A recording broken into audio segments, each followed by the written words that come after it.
আম্মু, আমার সব বান্ধবীরা মিলে শ্রীমঙ্গল ঘুরতে যাবে। ওরা বলতেছে আমিও যেন যাই। আমি কি যাব? না না, এখন কোনো ঘোরাঘুরির দরকার নাই। বিয়ে হয়ে গেলে জামাই নিয়ে যত পারিস ঘুরিস। আম্মু, চলো না আজকের ডিনারটা আমরা বাইরের কোনো রেস্টুরেন্টে করি। খাওয়ার জন্য বাইরে যেতে হবে কেন? তার কোনো প্রয়োজন নেই। কি খাবি বল, আমি বাসায় বানিয়ে দিচ্ছি। থাক আম্মু, আর কিছু খাবো না। আম্মু, চলো না আজকে একটু শপিং করতে যাই।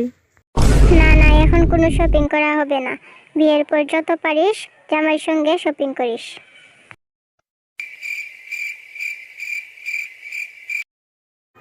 মা শুনেন, আমি আর আপনার ছেলে মিলে বাইরে একটু ঘুরতে যাচ্ছি। শোনো বৌমা, তোমাকে আমি একটা কথা পরিষ্কার বলে রাখছি। বিয়ের আগে বাপের বাড়িতে যত ঘোরাঘুরি হচ্ছে, এখন আর কোনো ঘোরাঘুরি চলবে না। বিয়ের আগে আম্মু বলতো বিয়ের পর জামাইকে নিয়ে যত পারিস ঘুরিস, আর এখন শাশুড়ি মা বলছে বিয়ের আগে যত ঘুরেছি সেটাই নাকি শেষ ঘোরা। কিছু করার নেই, এটাই হচ্ছে আমরা মেয়েদের জীবন।